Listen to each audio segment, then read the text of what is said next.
When COVID-19 disrupted economies worldwide, small businesses in Ghana felt the shock. Thousands of hardworking entrepreneurs faced one pressing question: how do we begin again? From disruption, however, came renewal. Through the Post-COVID-19 Skills Development and Productivity Enhancement Project, funded by the African Development Bank and implemented by the Government of Ghana with support from institutions including the Social Investment Fund, entrepreneurs received the tools to rebuild, restore jobs, and create new opportunities. Across the agricultural value chain, transformation is underway. This is the first chapter in 11 stories of recovery, 5 entrepreneurs, 5 journeys, turning hardship into hope.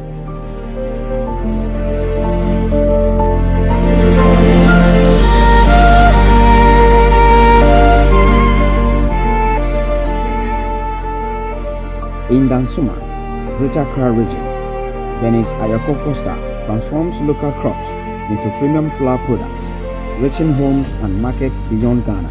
Cassava, plantain, yam, cereals. What was once raw produce is now a thriving value-added enterprise. So this was Bimana Foods Company Limited. We started from a kitchen, moved to a one room, so you can even see the wardrobe being turned into a shelf. This is our first machine. It's a 4-tray machine. I don't know if you can see it clearly. So this is our first dehydrator. It's a 4-tray. Now we've moved to 24 trays. And you can see my desk here, my laptop. So basically sharing, we do production, office work, packaging, everything in this room. And we had a rep from GIZ sometimes come and educate us on best business processes. And so we took a picture with her, and this was how we started. So it's just one room. For 4 years we were here until AFDB came along and moved us to where we are now. Getting out from that small space and having a space or a bigger space. And so we rented a place for 5 years. The funds was for infrastructure and the machinery. And then, yes, so we also use some for the marketplace, yes. And we are able to hire skilled people now. When women-led businesses scale, communities rise with them. With a 300,000 Ghana cedis loan, Benin's established the Made in Ghana Marketplace, a platform where startups showcase their product for free. Being able to have this Made in Ghana Marketplace across the various regions where SMEs that are coming up can come and just display their product, sell, and the ripple effect that comes with it. So it's not just about me growing, employing 10 people now or 15 people now. The SMEs that I'm taking their products into sometimes I even take it to the grocery shops that I take my products. And so if I am collecting, if they are producing 10 now, and I work for all the 10, they'll be forced to produce 20 the next time.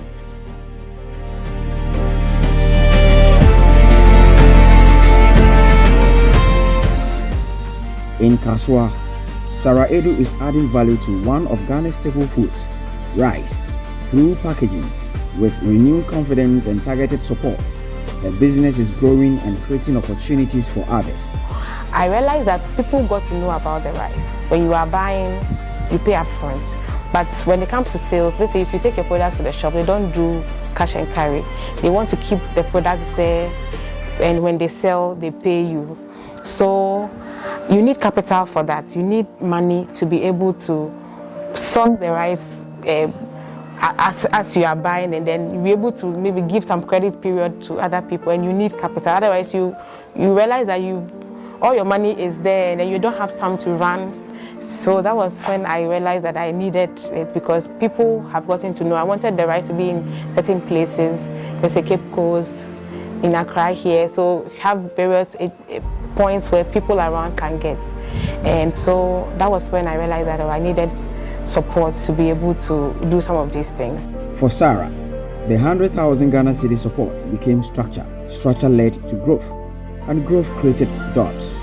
This one is unique because this is the biggest loan I've ever taken, the amount I've ever taken in my life. They gave me 100,000 to this, and that's the biggest I've ever taken in my life. Now we've gotten the packaging. We have people, we have a partnership with the milling to supply. You know, even if it gets to a point where we have to credit from them, because of, I think, the relationship we have, we can be able to get some credits from them. We want to get into shops.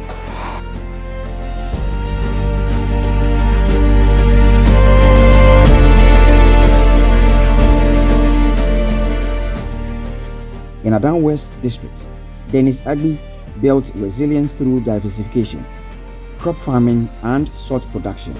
2 industries, 1 determined entrepreneur. With a 300,000 Ghana cedis microcredit facility, Dennis expanded both ventures. We work with both seasonal and the permanent workers here. So for permanent, we are still maintaining our numbers. We are just about 5 permanent people on roll.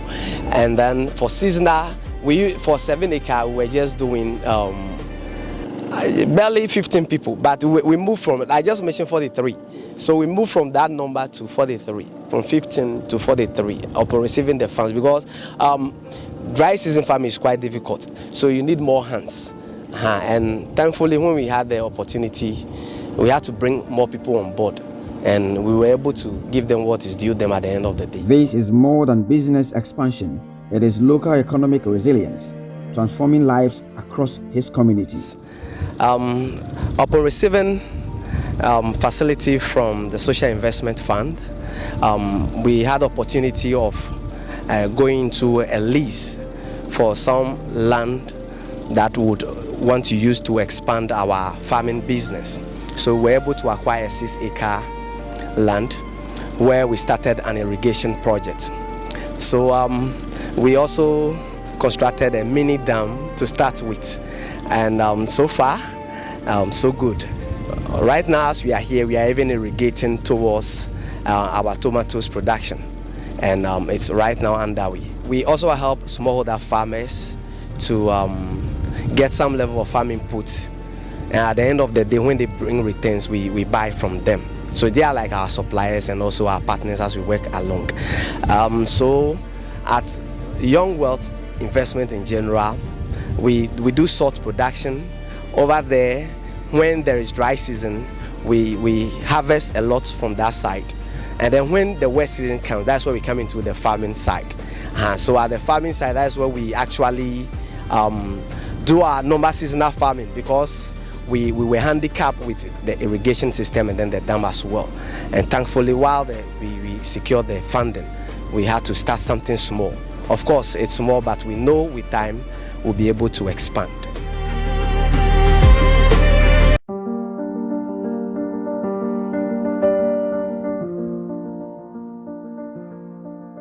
At New Accra in the Sojaman district, Felix Amponsa is building the future through poultry. Celis Farms is young, ambitious and growing, powered by a 300,000 Ghana cedis loan from the AFDB-funded Post-COVID-19 Development and Productivity Enhancement project. We initially started with about 2,000 beds. We started in the old cage there. And then after running for some time, we still realized that the market was big. We had the capacity to move into it. So we decided to start a new structure here. At the point, there were constraints financially. And so that is where we had the support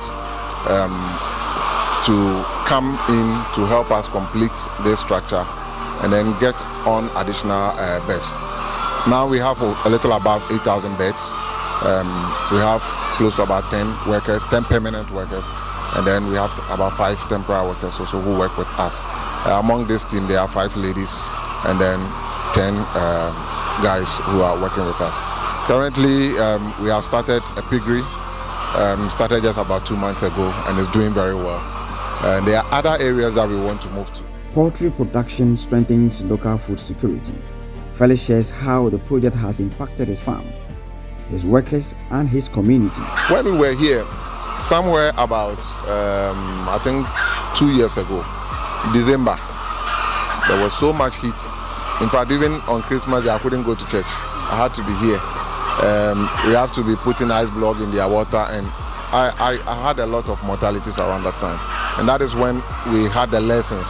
So we've had our own challenges, but once we decided, let's come here, and we were moving at a slow pace because 80 by 100 is not a small thing. So the money we were getting from here, we're pumping it here, and we're almost in completion, but we're thinking about getting the cages as well.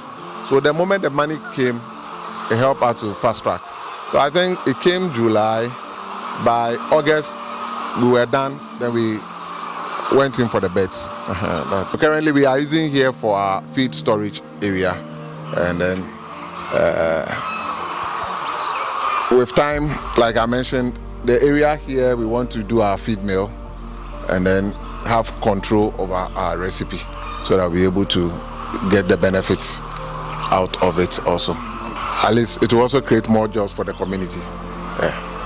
A worker gives a testimony. Started learning a little bit now. I know how to give them medication, take care of them, steady them, anything that is wrong with them, go around and check them. Anytime they are weak, you have to isolate them, take them to the hospital, give them maximum treatment. It's done so much for me. I've even started something for my mom at home, from this spot,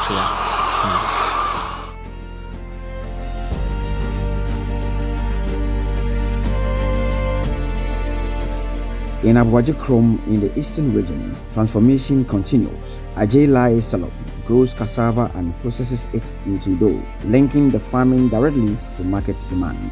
With a 60,000 Ghana cedis microcredit facility, he expanded his farm from 1 acre to 3. Okay, so before the support, the land already had been acquired. The land is 23 acres, and we're finding it difficult with scaling up and then also getting more hands because the land is huge. But with the introduction of the support, we are able to call on more hands. It has helped to increase the size of farmland that we used to farm on. As it stands, permanent workers, we have one who is the caretaker of the place. Okay, it's an agri worker, and but as and when we need to get more hands, we employ. Okay, there are times where we can employ as many as 20. Yes, casual workers, just to get the things. So it depends on what we want to do, whether we want to just clear the land or we want to plant, or it depends on what we want to do.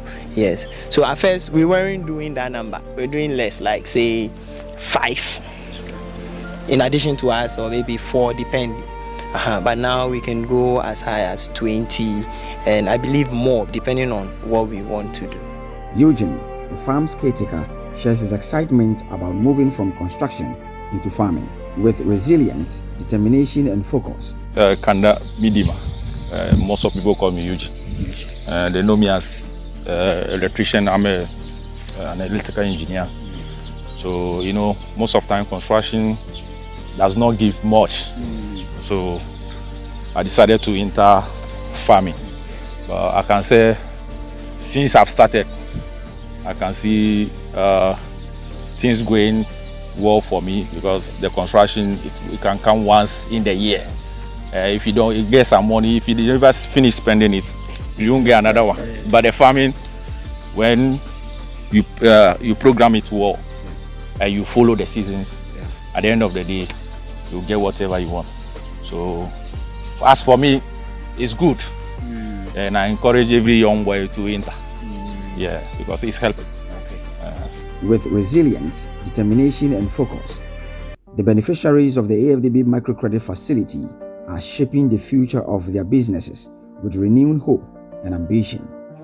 That's what I see, that in the next 5 years, we having our own line, processing line with workers probably running 24 hours, maybe 3 shifts. We're running 3 shifts or maybe 4 shifts, depending, 666 or 888.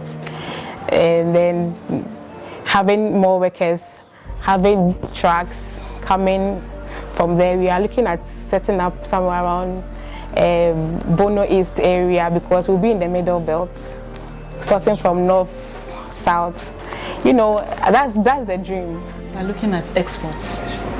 Exports doesn't necessarily mean the UK, the US. There are neighboring countries, making the Bimana brand name a household name, making it, and not just that, but then also the SMEs we are supporting, you know, being able to set up this made in Ghana marketplace across board. The future for young wealth investing is very, very big, because we are looking forward to getting a warehouse, so that you know, what we are championing is to safeguard Ghana's food security. We should contribute massively to Ghana's food security.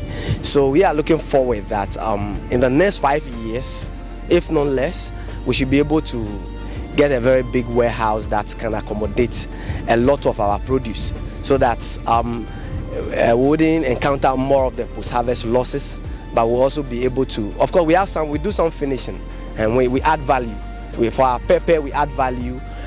For our salt, we add value, and then we also do plantain. We also add value to that. So we look forward to getting a bigger warehouse and plants or machineries that will help us to preserve these things, to safeguard Ghana's food security. I think we should be able to contribute massively to Ghana's food security in the future. So we have a plan. Actually, there is an end that we want to get to, and that I may not disclose it now, but there is an end we want to get to, not just to sell it, but we want to get to an end product. So for the 1 acre, they are going to put up quite a number of pens for the pigs and then raise them. What we want to do, there is also a cow farm that's down here. We want to partner with him to do the end thing that we want to do. In the next 5 years, is our aim not just to be in a good standing position, but also we are hoping to be in a position where we can export, either to our neighboring countries or outside, as in Europe, wherever it is. For now, it's mostly within our jurisdiction. So in the next 5 years, we want to really expand and have enough machinery and infrastructure to really make our farm stand out. 5 businesses, 5 communities, 1 message. When support reaches determined entrepreneurs, growth follows. Jobs are created, food systems are strengthened, hope returns. These 5 stories reflect the strength of Ghana's agribusiness sector and the power of targeted support. Yet, this is only the beginning. Across other regions, more beneficiaries are transforming crops into products, ideas into enterprises, and recovery into lasting progress. The journey continues in our next chapter.